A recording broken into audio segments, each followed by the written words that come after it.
we are gonna do one of these like top 10 videos in a different way. You guys are gonna be a part of it. You're gonna make fun of me, call me an idiot, disagree with me, or agree with me, maybe, on occasion. We're gonna talk about the 10 rotating cards I'm not gonna miss. In other words, the 10 cards I am glad are rotating soon. So basically any card from Outland, Skullomance, or Dark Moon. Now, at the time of recording, we've not heard any of the like core set that's rotating, so I'm just focusing in on these 3 expansions. No particular order, but number 1, Lightning Bloom. I still can't believe this card never got nerfed. I thought this card was going to get nerfed. It's done so many cheesy things, stolen so many games out from under people where they just get like crazy high rolls early in a game. You know, cheat out Kazakusan even up to today. Still doing crazy things, cheating out Kazakusans and Guffs and stuff early, right? I always thought it could just say refresh 2 mana crystals so that you could still use it to get a lot of mana in a given turn, but you couldn't cheat out a higher cost thing earlier than you're supposed to. Overload 3, I'm not even sure that would have fixed it, because usually the turn after, like, you've kind of already done the thing that's like deciding the game. I mean, obviously there are moments where a little more overload wouldn't hurt. It doesn't insta win always, but a lot of times it kind of insta wins if they cheat out the big thing soon enough, right? Or Shaman kind of ignores the overload sometimes, actually. So feels like they didn't learn their lesson from Innervate. Yeah, I kind of agree with that. Like, the overload maybe wasn't a punish enough. You gain now 2, you lose next turn 2. Yeah, we can read the card. I'm glad that you know how to read, though. This is gonna have to go in the video for context. This guy's been trolling all night, so I'm giving him a hard time. All right, let's move on. Next card, another dual class card for Shaman, actually, and again in no particular order. Devolving Missiles. I am glad Devolving Missiles is leaving standard format, because not necessarily like a power level standpoint. Like, it's a very good card. I don't think it's like broken or anything, because for me, and this is, you know, the selfish side of me, I like playing big, crazy minions and like obscene value minions and Grey Bows and, you know, Moargs for lots of armor and whatever greedy, death rattle-y, crazy greedy thing. And Devolving Missiles is like so often just a hyper efficient answer to whatever greedy, crazy thing I'm trying to do. So I get so frustrated. I build this giant board of Grey Bows and it's like, oh, hey, sorry, bro. Devolving Missiles means I get to deal with all of your cool stuff for only 1 mana. And that was so frustrating so many times trying to play for like big value.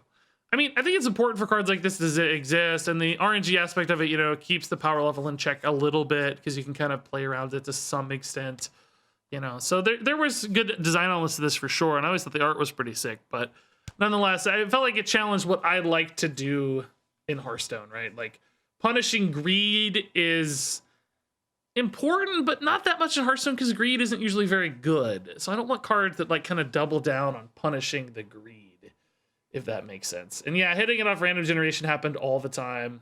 That card exists. You greedy MFers can't make 2020s. Yeah, but that's the thing, right? Is like making 2020s isn't very good in Hearthstone usually. So let us have our fun, you know. It wasn't that common though. It just, you know, I like being able to do greedy, silly stuff. So next up for me, again in no particular order, but this one's number 1. Not really. I was just kidding. Trampling Rhino. I hate Face Hunter. I hate playing against Face Hunter. It's not even that it's like annoying to lose to. You know, it's pretty straightforward. You either stabilize or you don't. That's an okay experience for me. It's just boring, right?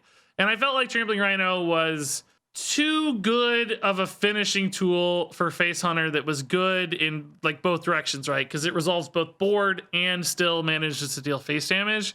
And that always felt like just too good of a tool to me. Oh yeah, and then tutoring it and buffing it, right? Like that was also very efficient. This coming down as like a 7/6 or bigger was always frustrating to me as well. It just feels like the wrong kind of finisher for Hunter. I want Hunter to have to be like all in, and this is almost like a hedge of sorts that's good in 2 directions. I think if Face Hunter gets a finishing tool, it should be one that has a very limited use case that's, you know, singular in its purpose as opposed to dual. Probably just a preference thing. It makes Face Hunters feel smart for having to do math. Oh, okay. I love Twitch chat being involved already. You guys have made this so much more fun. All right, next up, Skull of Broken. yeah, and sick of Skull, right? Like, Skull's not problematic at the moment today, of course. You know, it's not. It's crazily enough, Demon Hunter got more card draw that's even better in a lot of cases. But you know, it's very symbolic for a lot of the crazy Demon Hunter stuff we've had to deal with since Ashes of Outland released, right? Particularly early on at 5 mana, Skull just felt completely nutso. I still have bad memories of that. And then it's just popped up time and time again where it's like, if they had Skull on 6 or 5 with coin or whatever, it's just like, ah, man, I probably lose. Like, they just got too much back out of that. You know, this hyper efficient card draw, hyper cost reduction, those are two of the things that have been emblematic of a lot of the things that have frustrated me in Hearthstone and a lot of other people too. And it does feel like this card was one of the kind of first big offenders of those two things. Draw you a lot of stuff and discount that stuff a bunch. And I hope that's a direction we can move away from in the future. So I'm going to be glad that Skull's gone, even if it's not, you know, annoying me today. It still kind of kicked off a problematic design trend, and I'll be glad to see it gone. I think this one we can all agree on. I you know, the fact that this originally was 2 mana, now it's 4. That says all we need to say, right? Like, obviously, Incanter's Flow has fueled too many crazy spell spam mage decks. We had Lunacy Mage, if you remember, actually used this to great success, and then we had Quest Mage used this to great success, and then we still have Mozaki Mage using this to success. So no matter how many times you nerf it, it still finds its way into a deck because it's just so much cost reduction for so cheap a cost, even at 4, right? Like, yeah, I'll pay 4 to discount my deck by 20, right? That's a pretty good exchange rate. So yeah, I will be very glad when Incanter's Flow goes away because I didn't really like playing against any of those decks. Like Lunacy Mage, I kind of like the randomness. That was okay to play against, I felt like. It was powerful, but it was, you know, it was fun at least. It was divergent in your experiences, which I liked. A lot of emergent gameplay there, but I hated Mozaki and Quest Mage with a passion because it's just you're watching your opponent play more than you're playing. And this again was a big part of that. Mass cost reduction is something I think I've had enough of personally. So yeah, I agree. It needed some kind of condition or downside. That's a good point. Yeah, I think the idea was, well, you can only run spells, and that is a downside. You know, if you want to make this good, you can't have a deck full of half minions. But that didn't become a problem for Mage when every other powerful engine that got printed for them was really good at having all spells, because Mozaki, Quest, and Lunacy all rewarded you for having a ton of spells, and those were kind of the build around components for each of those decks. So Incanter's just slotted in very naturally with no real downside. So most people aren't going to have this on their cards I'm glad are rotating list, but it's kind of a meme choice for me, but it's funny. I'm glad that Ancient Voidhound is rotating because it has been a sad reminder of the fact that I can never seem to get this card to work. Like, this is one of my favorite card, like, designs and feels. Like, everything about this is just, like, really cool to me. I love the idea of eating stuff and making this gigantic minion. And I like the art on it. The colors are pretty. Like, everything about this felt so awesome. Like, I wanted to make this card work, and we've played it in a ton of big Demon Hunter decks, but I never felt like we had that just perfect turn for it, or just like it got crazy big. You know, we've done a few okay ones, but basically I'm kind of relieved that I can give up on this dream for a while. Like, I'm sure we'll go back to it in Wild at some point, but for now it's like, yeah, this is going to give me a break from trying to make Ancient Voidhound work. So I'm kind of relieved that it's rotating. But actually a card I like a lot. Obviously not a problematic card or anything. It's a worse belly guy. It is true that Lieutenant or whatever is often a better aligned card for the kind of Hearthstone we see today. Like, eating a thing, one big thing, often seems to work better than stealing a little bit of health from a bunch of small stuff, because it doesn't really kill the small stuff. This is actually killing things. Yeah, Devolving Missiles is a good counter to Voidhound. Exactly, yeah. You're seeing that thread connect there. Next up is this one. This one might be debated. I don't know, but I'm glad Overgrowth is rotating. I just, like, I like Druid Ramp as a mechanic, but this one just always felt too, like, universal. Like, every deck ran it, and, like, it's just so big, and, or maybe just the payoffs are too powerful, like, Guardian Animals, Bog Beam, like, you know, they had all these, like, stabilizers post Overgrowth that would line up very well from mana standpoints prior to nerfs and such for like guardian animals. So maybe it was that, right? Maybe that was the real kind of culprit. So I think if I'm gonna see Druid ramp, I like it a little more limited and honest, or even like Guff. Like to me, Guff feels better than this because Guff, a bigger upfront mana commitment, sure, but also like it's a trickle as opposed to this was kind of all at once. And I know like for 7 mana, or I guess effectively 6 mana, Guff is basically an overgrowth because of his hero power. But it still feels like it comes down a little later. And then if you get rid of Lightning Bloom and all that stuff, like I think that will be a healthier ramp space than the Lightning Bloom plus overgrowth plus Guff world that we live in today, right? I want you to go back to ramping a little slower. I think that's exactly where I'm at as well, yeah. Ticketus! I am relieved that Ticketus is rotating. I don't know. I mean, honestly, there's been times I've enjoyed playing Ticketus, right? When it feels like I'm punishing like a straightforward meta combo deck or OTK or whatever. If I'm beating a quest mage because of Ticketus or beating a OTK demon hunter because of Ticketus, those moments always felt pretty good, right? Like I'm using this as a way to lash out against the meta. But then other times when you're playing something greedy and fun and silly and it's not that good and you get Ticketus, that's like the worst feeling. It's like, oh man, the whole reason I was playing this game just got taken out from under me. My time has been wasted. And although combo players feel the same, I recognize like, oh, my combo's dead. This game has been wasted. You know, it almost felt in some way like punishing the meta as opposed to punishing fun, right? There's a slight difference there. I think it's okay if you're playing for win rate to get punished on occasion. If you're playing for fun, it feels worse for some reason to punish somebody who's just playing for fun. So the fact that he existed to like shut down any kind of greedy fun strategy, you know, there was always that risk for cards like Ticketus to disrupt that. I think that bothered me a little bit, even though I certainly used it in the same way. Ticketus hate was always overblown and not based on reality. Well, from a meta standpoint, yes, like this never really factored into super high tier decks. Like the whole control warlock is killing control thing, or Ticketus is killing control thing, but those arguments always exist on a data-driven million game level analysis, right? Like abroad, you're looking at a top level, a million games. Like, yeah, of course, Ticketus isn't a problem.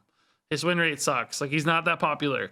But the reality though is that nobody plays Hearthstone a million games at a time. People play Hearthstone 1 game at a time. And sometimes they get 1 game a day because they're busy, they're working, they got 15 minutes on the toilet because they got to take care of the kids or whatever. And cards like Ticketus ruin their 1 game a day. I think that's a really important thing to keep in mind. Yeah, on average, across the entire player base, not a big problem. But for that guy on the toilet who's like got 15 minutes a day of chill time by himself, where he's not dealing with the kids or the wife or whatever, you know, I think it's sad that cards like that exist to some extent. Anyway. Next card is actually a power level based one. Raise Dead. I just think this is way too powerful. Like Raise Dead has been in so many decks. It's just insane generation of exactly the sort of things you want. Basically duplicating minions in your deck at 0 mana cost, and you know, theoretically at a health downside, which of course has actually been an upside in many cases for Warlock. They like taking the damage. So it's just been an enabler, super powerful reward, basically 0 cost, 0 downside, duplicating super high value minions sometimes, like really, you know, legendaries you should only be able to get 1 of normally. It's just been really strong. I think it's time for Raise Dead to go. Thankfully, it's deemed so by the gods of rotation. Yeah, true. The downside doesn't really exist for either class because Priest has such easy healing. And Warlock likes the damage very often. And then, of course, there's a bunch of synergies and stuff. I think it's probably maybe the most powerful card in this cycle that didn't get nerfed. Is that a fair argument? There might be other arguments. I haven't really thought through that before, but I'd say it ranks up there as one of the most powerful cards that never got nerfed. If it was 1 mana, it'd still be an auto-include. It might be, yeah. 1 mana would still be easy to weave into a lot of turns. Yeah, its decks got nerfed for sure, but it could have been nerfed too, right? Like I think it was just as reasonable as an offender. And then, okay, I think I'm down to 1 last card of my top 10, and then I'll ask you guys what you think. Cram Session. I hate Cram Session, dude. I hate when mages draw 45 cards. This obviously goes in kind of in tandem with Incancer's Flow, but I just hate when they draw 12 cards off this, you know. Well, I mean, 12 would probably be okay because they'd burn some stuff and maybe fatigue, but you know, 4 to 5 cards, not even that crazy. Quest Mage, obviously, this was an insane reload. Mozaki Mage, it basically makes the deck an insta win if they get Mozaki down because they can draw their entire deck, and it's all discounted, of course. So, I mean, this was the fuel for a lot of those just crazy OP decks that I hated in Mage. It's always like, is it the discounts? Is it the draw? Is it the damage? What of that kind of holy trio is the problem of these like combo mages? I don't know. All 3 in tandem, right? They're all a little bit the problem, but Cram Session was always really frustrating for me. It was always those moments where it's like, maybe they don't have Cram Session. Maybe they're out of gas. Maybe they don't have Cram Session. Draw 8 cards. You know? It's like, shoot. It's just too efficient of card draw. It's scaled too easily with so many tools. Quest and Mozaki, I guess, namely. But even like Primordial Studies giving a bunch of cheap spell damage is another culprit as well.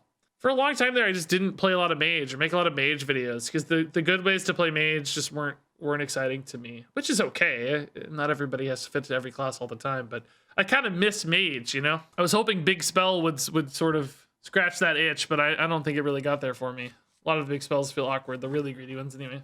What are your cards, guys? That was my top 10. I'm curious where you guys land. What are the 10 cards you're happy that are rotating? Of course, a lot of you were in agreement with those. Elucia got named. Elucia never bothered me that much because I didn't play that much combo. It never really disrupted me a ton.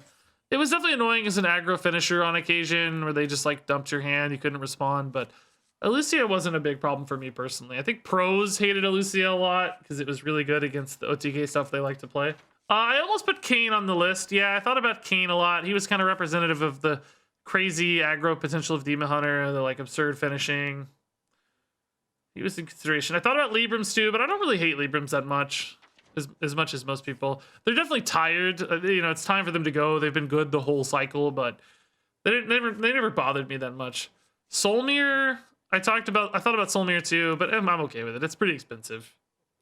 Solmir was frustrating as a greedy player if you got Grey Bows and stuff, but otherwise fine. Deck of Chaos. That'll be another one I can finally give up on, yeah. Flesh Giants, that makes sense. Yeah, I think Flesh Giants are definitely a bit played out. Astromancer Solarian? Really? There was that moment where Solarian Prime was pretty good, but I felt like it was pretty short-lived. Solarian wouldn't make my list, but I get it. Solarian Prime was pretty nuts for a bit. Bell Scream Blast. Interesting. Very good for OTK Lifesteal Demon Hunter. So, Bulwark? I love Bulwark, so that's my favorite kind of card. Greedy, defensive stuff. I also just really have fond memories of this in World of Warcraft, so. Il'gynoth, yeah. I guess I can't click literally everything. Moarg. 3-mana Moarg, 2-mana Moarg originally, yeah. Where is Mo? There he is, Moarg. All the 1-mana Discover cards. Oh, the Studies cycle, huh? You're glad Studies are gone. I think that's an interesting call. I think that's intriguing. These have been very good, yeah, across the board. I thought they'd be garbage, to be honest with you, but they've been good. Too many decks benefit from the cheap spells upside. You'd rather talk about the cards you miss? Well, come back next week, because we will. I've got a lot of these like rotation videos planned. I do them every year. Cards I won't miss. Cards I'll miss the most. Wild cards I want to show up in the core set. Missed opportunity cards. In other words, cards that we never really got to see shine. Like Age of Voidhound, maybe. Well, that's all of them for now. But I think there's a couple more. You're glad Ziliax is rotating. Could be coming back for all we know. Could be coming back. All right, I feel like that's a pretty good way to do that, guys. I liked how you guys chimed in. That was fun. I felt like that was hopeful. You didn't hate on Rogue enough. Well, I thought about Secret Passage a lot as a target for me for rotating cards. I thought about Secret Passage. It was the only one that really seemed to bother me a lot, though. Secret Passage is probably the only Rogue card that I considered. For some reason, it doesn't bother me that much, though. I don't know. All right, I'm gonna go, guys. That was a cool video. Thank you for chiming in.